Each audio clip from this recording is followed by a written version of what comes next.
And welcome back. We are on Lucky for Some Day 13. I am going to keep rolling with the luck today, and you are in luck for our next guest because we are joined by the wonderful Bruce Everett.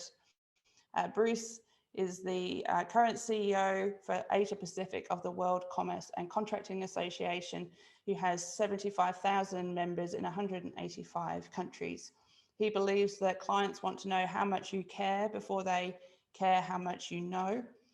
And now the World Commerce and Contracting Association has been working to drive change and uplift capability of contract and commercial managers around the globe. They have various member networking conferences, research and advisory services, and their vision is a world where all trading relationships deliver social and economic benefit. Bruce has been a regular speaker at conferences on outsourcing, offshoring, and good governance. He's written white papers, including ethical outsourcing, an oxymoron or an obligation, crowdsourcing, and outsourcing for productivity, more or less. He's taught corporate governance and ethics at Melbourne Business School. And we've had a few conversations in the lead up to this.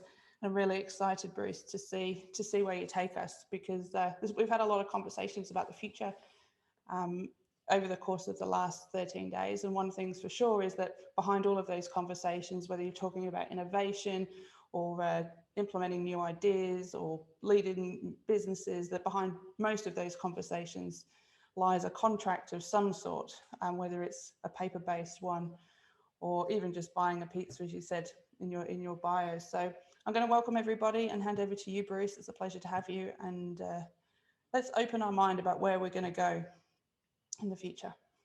So kia ora to our colleagues in New Zealand. Hello to people who are joining us from Australia, from Singapore, from China. And I'm Bruce Everett. I'm in Melbourne, Australia. And I would like to acknowledge the Wurundjeri people of the Kulin Nation, who are the traditional custodians of this land in which we are standing. And I'd also like to pay respects to Wurundjeri elders, past, present, and emerging, and extend this respect to all Aboriginal and Torres Islander people, as well as Maori and Pacifica people who are here today. Nowadays, as Julia said, most business, and I would suggest societal change, is driven through projects and contracts. Whether it's a major infrastructure project like a tunnel through Melbourne, or IT systems, or even submarines, or minor projects, getting a ride share, getting a pizza, we encounter third-party providers and contracts.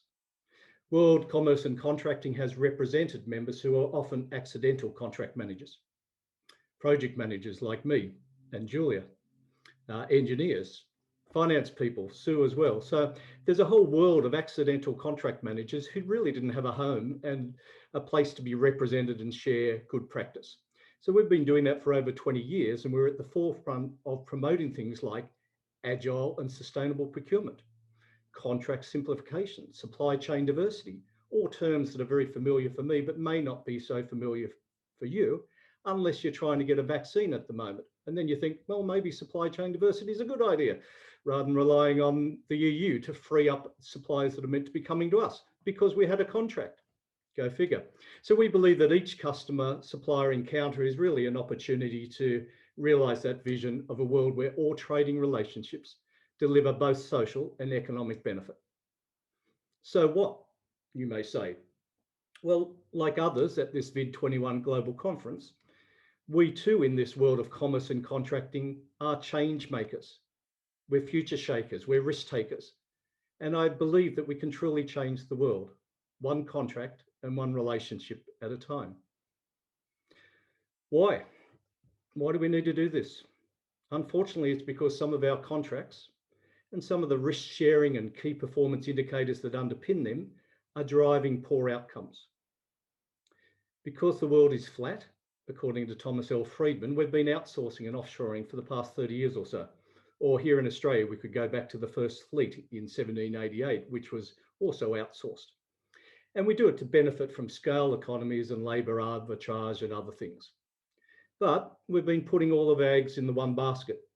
And as we've found during COVID-19 particularly, we've been experiencing supply chain problems in vital supplies such as medical equipment, now vaccines, as well as fuel and other supplies. So I'd say, while it's great to build capability and especially to encourage women into the workforce in India or China or the Philippines, it's come at a cost to the loss of STEM skills in our country, as well as a reduced local manufacturing capability and what they now call sovereign capability. Contracts in Australia without appropriate governance have also driven poor outcomes, leading to royal commissions into misconduct into the banking, superannuation and financial services industry, or into the hotel quarantine bungle in Melbourne, or in the aged care system. Poor procurement decisions and contracts have led to cladding fires here in the Neo building in Melbourne, but also Grenfell Tower that you may recall in London, where 74 people died. Nowadays, most business and societal change is driven through projects and contracts, and we're not doing a good enough job. And what is the job? Well, according to LinkedIn, there's 7 million people with contract management in their title. Who knew? Just our World Commerce and Contracting Association has 75,000 members in over 180 countries. Yet if you ask kids, or even those starting off their careers, do you want to grow up to be a procurement person? Or do you want to grow up to be a contract manager or even a supply chain manager? I'm sure the response would be, what the? Why would I just want to buy stuff or manage suppliers of stuff? Where's the fun in that? Perhaps Generation Z or Z, the so-called Zoomers who are between 6 and 24 years now, or even the millennials might better ask, where is the purpose in that? How does buying stuff have purpose? If they even think about it, isn't it just negotiating the best deal or getting the best price or increasing the bottom line? Pardon me. My technology has failed me. One moment, please. As the founder of World CC, Tim Cummins, has said, contract and commercial managers stand at a crossroads. Many traditional tasks will erode and disappear, be outsourced or automated. And in our industry, like many other blue collar and white collar industries, jobs are increasingly being automated. In fact, our members are actually buying the automation technology to replace themselves. We're indeed standing at a crossroads in our careers. And we're also at a period of inflection with the acceleration of e-commerce, particularly during COVID-19, and services such as shop now, pay later, or cloud-based services in the corporate sector. That's fundamentally changing how we contract for goods and services. We don't have huge contracts. We certainly don't read some of the terms and conditions in some of the services that we buy, particularly when you're accessing them over your smartphone and so forth. So it is changing how we are embracing these trading relationships. Tim goes on to say, whilst we're at a crossroads, that does not mean a route to nowhere. New technologies elevate these roles from largely operational to increasingly strategic roles, from jobs that had limited influence to jobs that drive substantial business, and I would add, social value. And this is the nub of the matter. How do we drive value? As I said up front, nowadays, I believe most business and societal change is driven through projects and contracts, for good or for evil. Yet change is a means to an end, right? It's a means to some economic or social benefit. That's why we change, otherwise we'd stay where we are. And at this VID21 conference, we're hearing about how to change and how much change we can absorb. But equally, it's about the why of change. What's the compelling reason or case for action? What's the reason that is actually propelling us out of our ruts to search for different ways and truer answers? In our world of commerce and contracting, we have a compelling case for action, not only to prevent these poor outcomes, but to deliver good outcomes, to make a difference in this world. You may ask, what do you mean, Bruce? Give me some examples. So I would suggest to you that Here's a few things you might consider. So, okay, some of us in Australia at lunch or afternoon tea in New Zealand or morning tea in Asia, and many of us are working from home in the wake of COVID-19. So I ask you, just perhaps open the window and listen. What's going on outside? Just listen. Can you hear construction work going on? What is that about? Digging a hole, building a building, or making a community? What jobs are involved? Builders, sure, but architects, maybe environmental engineers, plumbers, chippies, and others, maybe quantity surveyors. So a whole range of roles, but also perhaps even procurement people and contract managers. Like my daughter, who works in a project office, which sits between the customer and the supplier, in this case, the builder, to make sure that the expectations are clear and are being met. So those kids who perhaps want to take on the sexy role, say an architect or an engineer perhaps, may end up being, like Sue, like Julia, like me, accidental contract managers, having to run the project and run the relationship with that builder. And what does that take? It takes technical skills, sure, but also listening and communication skills. It takes emotional intelligence. It takes discipline to keep the main thing as the world changes around you. So perhaps this project is driving substantial business value, but it's also likely to be driving social value. It requires stakeholder management, as locals like you and me are disturbed by noise and dust and parking problems. But more, I'd suggest it has a purpose. It is making communities. For example, one of our World CC members in New Zealand, Kangaora, have changed their name from Housing New Zealand to Homes and Communities. Why have they done that?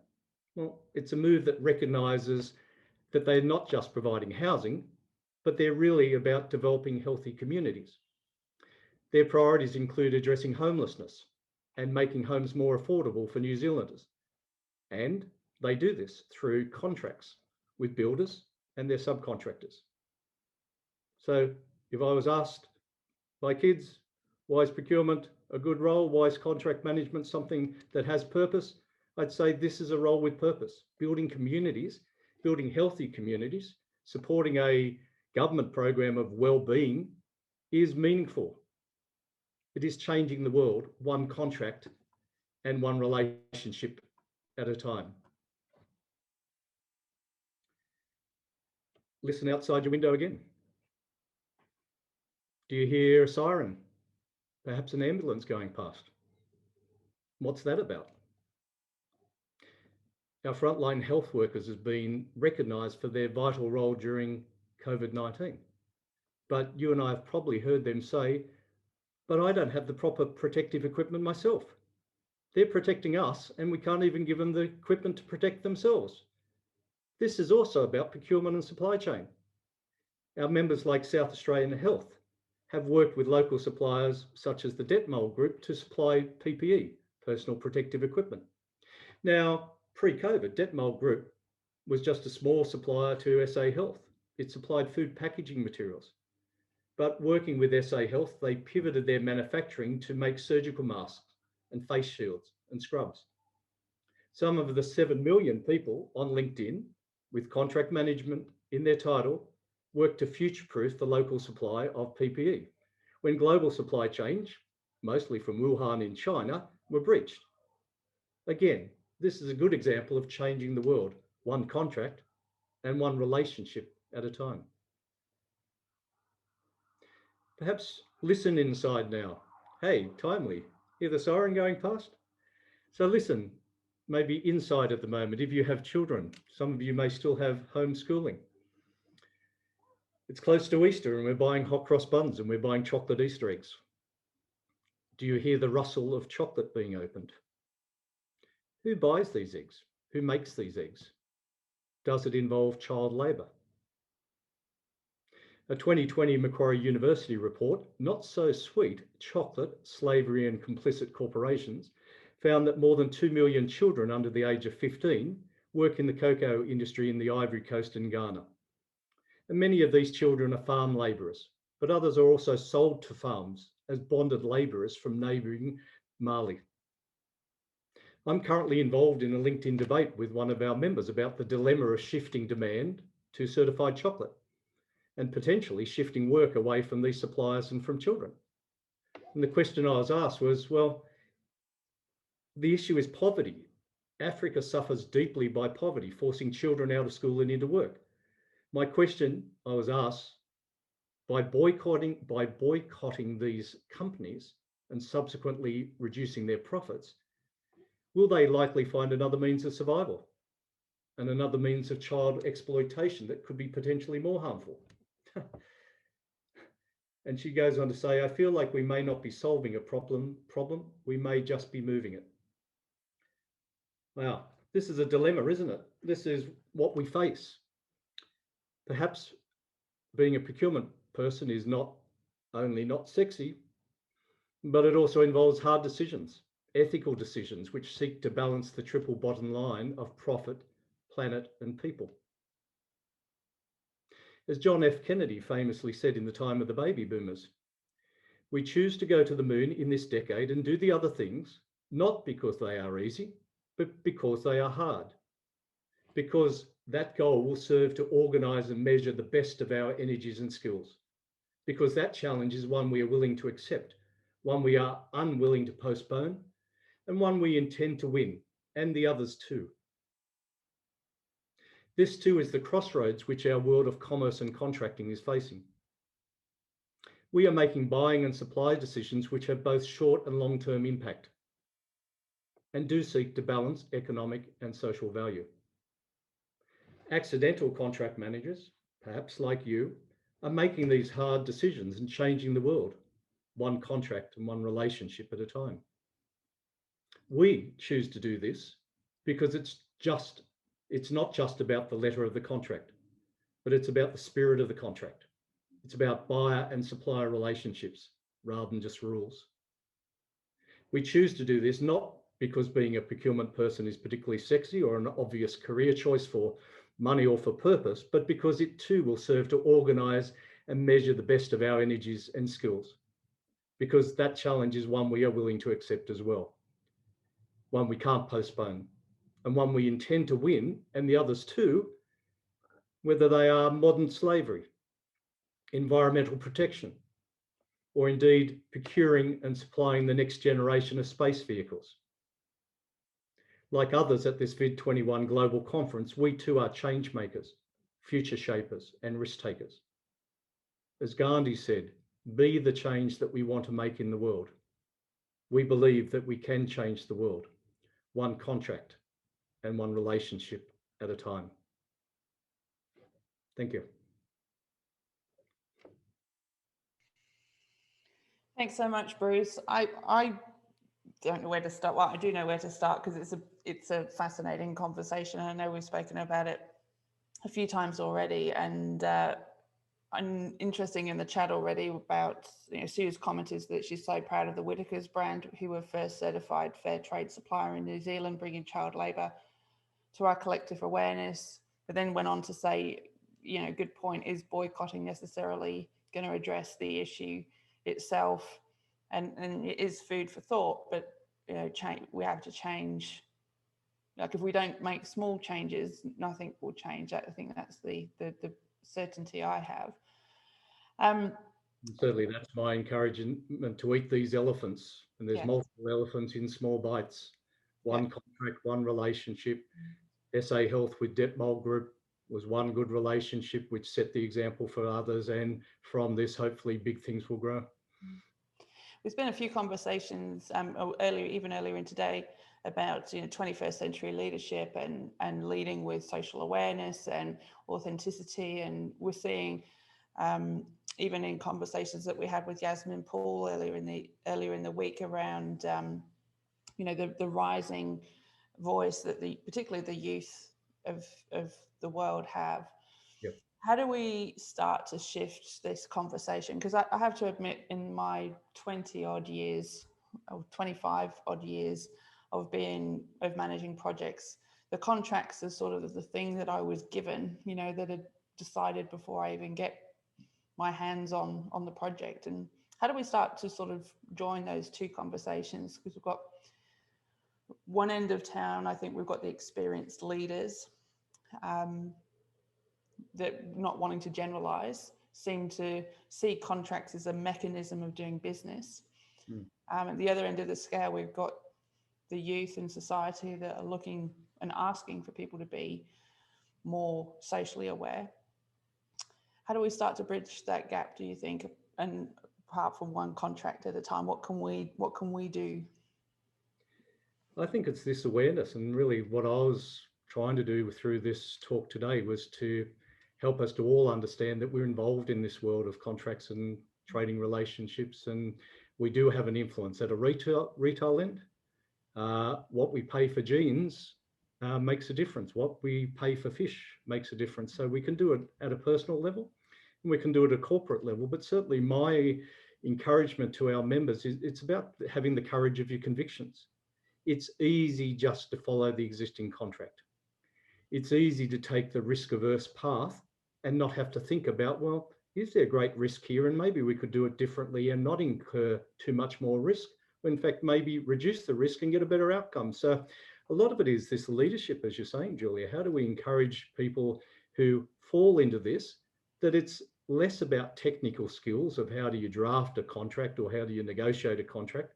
It's more about interpersonal skills, about building trust, building relationships, so that when crises like COVID-19 come around, and McKinsey Group say crises like this, not necessarily just health, but financial and geopolitical, will be coming every 3.7 years on average now. How do you have the relationships in place to be able to handle those crises? How do you deal with uncertainty? It's interpersonal skills. It's the emotional intelligence to be able to put yourself in the shoes of your internal customers or your external suppliers and say, how do we work together to our mutual benefit? And that takes courage, but it also takes vulnerability. And we would have heard this in VID21 as well, around how do you actually give up some of the power? How do you give up some of the pretense that you have when you're dealing with people to say, okay, well, we don't know it all. You may know part of it. I may know part of it. Somebody else may know the other part. How about we get together and work on it in a collaborative way? So yeah, very much, I think, Julia, it's an interpersonal challenge as much as it is a learning or technical challenge. I mean, you're absolutely on the money. Like, I'm thinking about how, you know, where it cuts across organizationally, and you're spot on in terms of, you know, the output is the contract. But if I look at most organizations and what they're talking about today, we've got brand and marketing and what you want to represent and your purpose. You know, and then you've got finance, who obviously, you know, focused on profit and cost reduction. But, you know, would they really go, well, actually, we're willing to wear a little bit less profit to be able to achieve our purpose? Then we've got HR calling out for culture and being able to attract talent, because we are more socially driven, that we are triple bottom line, not double bottom line. So it does cut all the way across the organization, the output being the contract or the agreement that's put in place. And I'd like to invite others into the conversation, either via chat or unmute yourself and so on. But it doesn't mean you don't make money. You don't have to give up money. A recent example was Tesla in South Australia.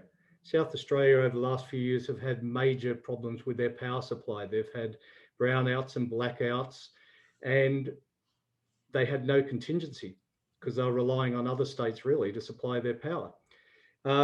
So Tesla, Elon Musk and others heard of this, and they took up the challenge and said, we'll supply batteries. We'll supply huge batteries to be able to provide this contingency, and we'll do it in 100 days. Did they have a contract? No, they didn't have time. It would have taken 2 years to write the contract for that and shift all the risk from the customer to the supplier and this sort of thing. So they basically said, we'll take on the challenge. We'll do it in 100 days.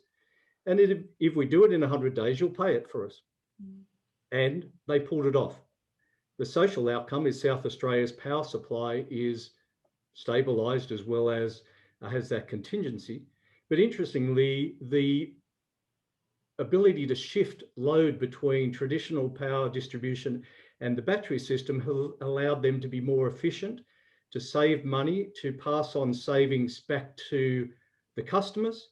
And also Tesla, and I've forgotten the organization that now runs it, are making really good profits out of it. So it's a matter of producing good outcomes rather than just looking at the outputs in terms of a contract or a project. So that's just one example.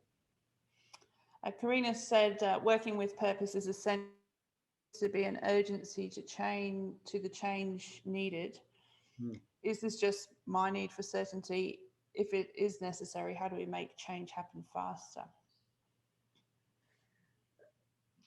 Sometimes we can't, I'll qualify it, but that doesn't mean we shouldn't be trying. So we have the opportunity to apply some of the thinking that you've heard about in VID21 and other areas. So for example, I mentioned this word Agile. Agile came out of the software development world. It's about getting the parties together, the customer as well as the suppliers, to define their requirements and to work together in an iterative way. That technique has now been applied into procurement, which is saying, okay, let's define the requirement and the solution together. Then we might go out to market, but we're using these techniques, we're trialing them, we're doing one contract, one proof of concept, one pilot, one project at a time. So I think we can have the ambition to change the world, but we're not going to change some of the government contracts around DEFCON for defence or the Commonwealth procurement rules here in Australia. We're not going to change them overnight, but we can chip away by giving examples of how we could do it differently. And we're now having, let's say, the Australian Department of Defence talking about Australian industry capability and looking to simplify some of those contracts to engage local industry, to engage small to medium enterprises. So I think very much it is one contract, one relationship, one bite of that elephant at a time. And then organisations like that, like us, and this forum that Julia set up with VID is a way to celebrate it, to tell the stories, to say, hey, we tried this and it worked. Hey, we tried this, it didn't work, but we learned. Hey, you can do it as well. So it's very much about inspiring people through real life stories of normal people like you and me who tried something different and made a difference in the process. So you said a while ago there was a catchphrase, think global, act local. I love the application of this that I'm seeing now, the integration of people first principles, the focus on the relationships with the short-term dollar gain taking a relative backseat. Yeah, I certainly am a lot more aware, particularly after last year, of where what's in my fridge comes from, or when you suddenly can't get things, you start to realize that that might not have been as local as you originally thought. And when I actually did the book that came off of VID19 last year, I did you've got it there, haven't you? Oh, you lovely man. I was actually using an interstate publisher. Now you would think that wouldn't be a problem. That would be a relatively simple decision to make, but not when the borders close and then a ring of steel's put around Melbourne. And so I think what I like about your message is it is just raising that awareness to start to think, even if all you're doing is changing what's in your fridge or where you get your furniture from, or how it's made, is fascinating. When you think about what conversations are World CC having around the future, I mean, you've got a big conference coming up later this year for your members, but how are you sort of spreading the message beyond your members? Well, the message is around this collaboration, having the courage to adjust how you do things to produce an outcome, triple bottom line. So they're enduring messages. This year, very much it's around that social impact and social value. We see that the public value initiatives in the New Zealand government, we see social value, particularly working with Indigenous enterprises. So for example, Supply Nation is a not-profit organisation here in Australia that is trying to grow the Aboriginal and Torres Strait Islander enterprises and promote supplier diversity. Amatai is the equivalent organisation that's starting up in New Zealand. So we're supporting and promoting those stories about how do you put buyers in touch with these intermediaries. Those intermediaries put you in touch with capability. We get them talking together to be able to create or co-create solutions. But I really love this region, Julia. There's lessons we're learning from New Zealand, going back 200 years with the Treaty of Waitangi and how that was done kind of as a marriage of equals, Sue, maybe not. And certainly the lived experience hasn't been that case. That was a contract, and it's been a failed contract because both parties, frankly, as I understand it, haven't quite delivered on it. So they've refreshed the contract. So we're using that as an example of you can change history. You can look forward to the 21st century as I talk to members in New Zealand. But also the Indigenous cultures around walking lightly on this earth, doing things in community, deep listening, and really just having a much more holistic set of values is something that we need to bring into our world of commerce and contracting. We need to bring that into the world. So there's lessons learned from these cultures that we're adopting finally into our way of working as a community and as the world of commerce and contracting. So it's about gathering those stories, and that's one of the cultural characteristics, sharing stories, and using, as I said before, those stories to inspire people or to comfort people or to challenge people. When I think about some of the contracts that I've had to, deliver under over the years, a lot of them have been, for lack of a better word, sticks to hit people around the head with, or negotiation tools. And particularly when you're starting to talk about contracts that are multi-year, so 3, 4, 5 years, would have been many contracts in place before COVID came along. Yeah. And with lots of commitments in, I'm sure. How have you how have you seen that adjust over the last 12 months in particular, and where do you think that will go? It's still patchy, unfortunately. There's some people who get this and work this way. There's others who don't feel confident to go against the standard way of doing business. But a classic example was COVID. So 1 year ago, what happened? Everybody looked at their contract with their suppliers and looked at the clause which talked about business continuity plan. Oh, do we have one of them? Oh yeah, it says each year we should have an update of that business continuity plan. Anybody got an idea of where the contract is? Anyone got an idea of what that clause says? Oh, we found it. Good. And it says we need a continuity plan. We've got one. Great. Okay, how do we enact it? How do we enact it when every other organisation around the world is enacting it at the same time with the same suppliers? How do I get priority of them attending to my needs compared to others that are also looking to enact a BCP? So that's just a small example which created a whole lot of tension about how do you suddenly transform your business to enact a business continuity plan, to support people with their remote working, to do all these things for every organisation all at the same time, because no business continuity plan would envisage that.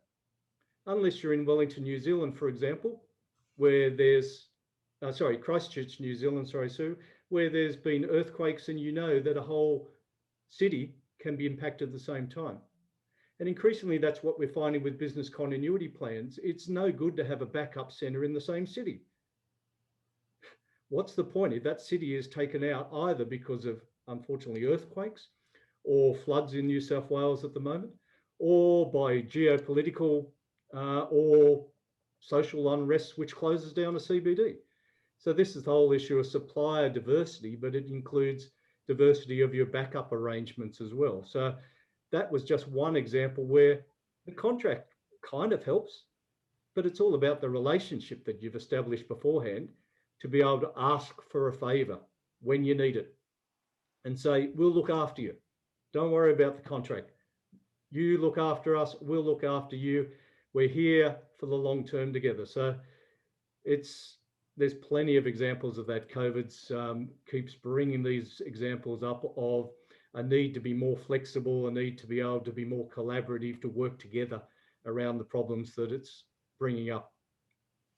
I remember it was 13th of March last year. I think it was the same session, the same day I had the idea for VID19 actually, where I sat at my computer. I think I went to every one of my clients. So the speaking engagements that I had, the training engagements I had, the ongoing consulting agreements that I had, and just emailed them all and said, this is, because I think at that point we knew that we were going to be locked down or either very, very imminently. And then I just emailed them all and said, the best thing to do is to put everything on hold unless I hear from you otherwise. I'm putting everything on hold and we'll revisit it in, I think I said 4 weeks time. But the amount of people that came back and said, thank you for being so proactive. Thank you for making it really clear on the way forward, rather than my cancellation terms are 50% of my speaking, you know, Yes. Can I have that now? Because I'm not sure it will exist in 4 weeks. It's very different, but it's interesting. I find the different mindsets quite fascinating around the world. Julia, Karina would like to join the conversation as well. Oh, very good. I didn't see your hand was raised. Sorry. Couple of questions is, in a time where we need to reduce our emissions, is it essential that we do all the work that we think we need to do and continue supply? So that's one sort of really big question.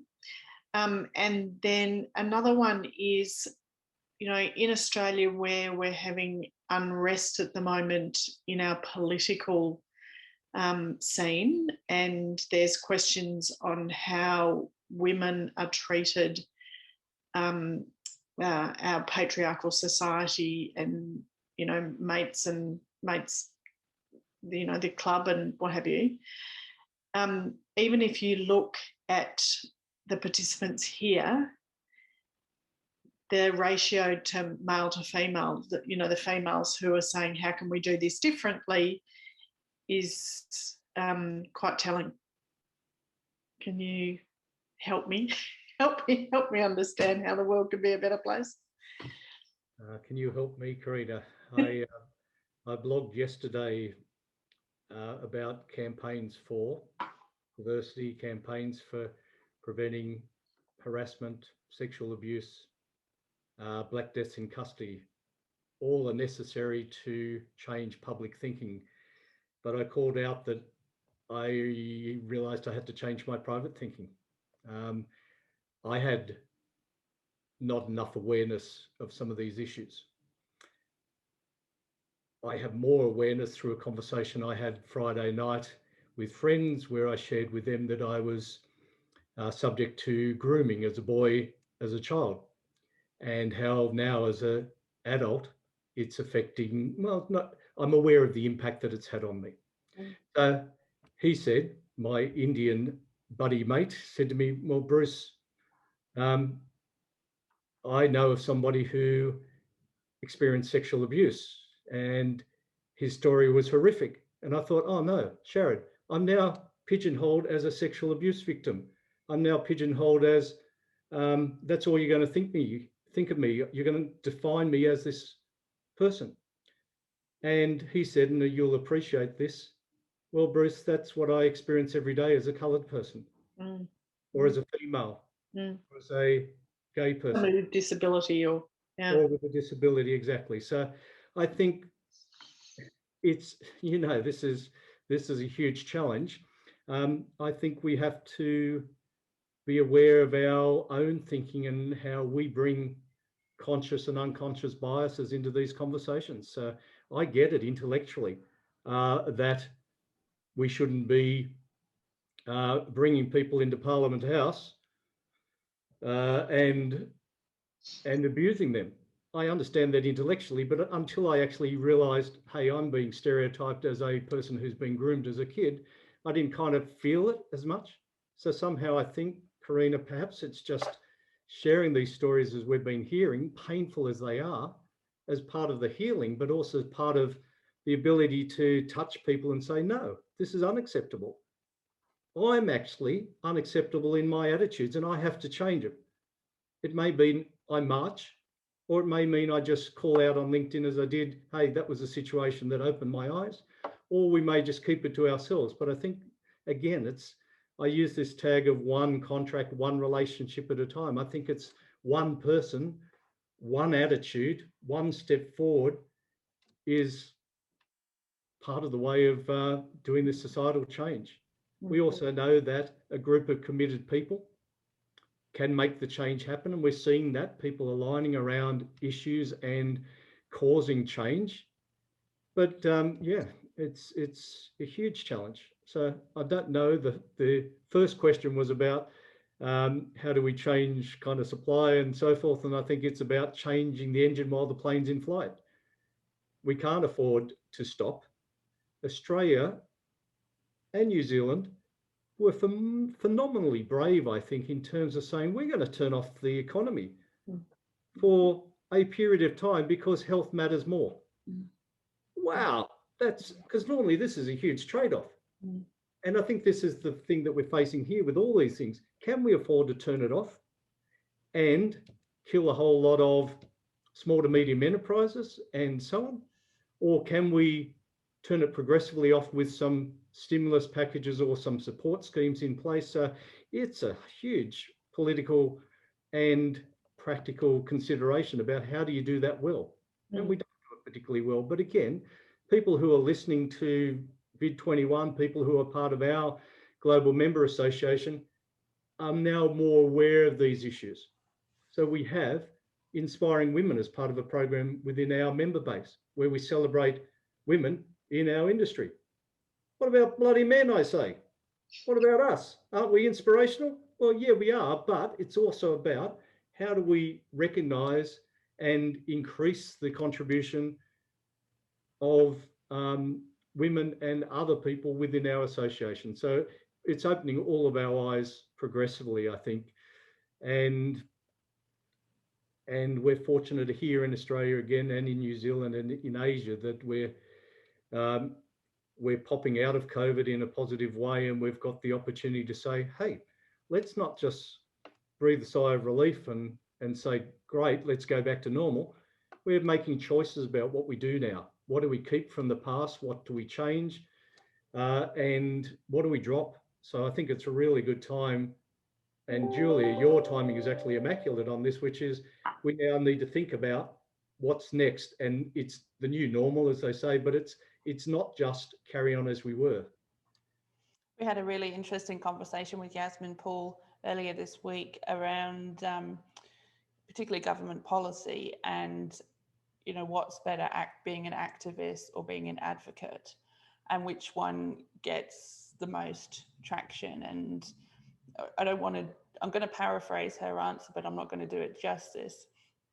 But it's kind of, you need both, and you need to sort of be able to step both sides. You need to be able to be an activist when there is, you know, something to stand out on the street about.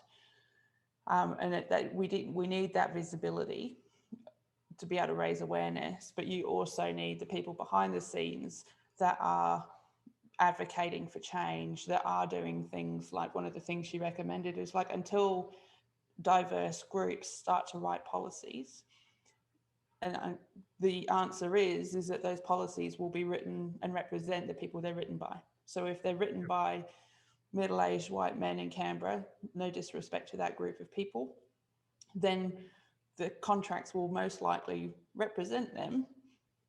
Yeah. Because it's not, and most of that's actually unconscious.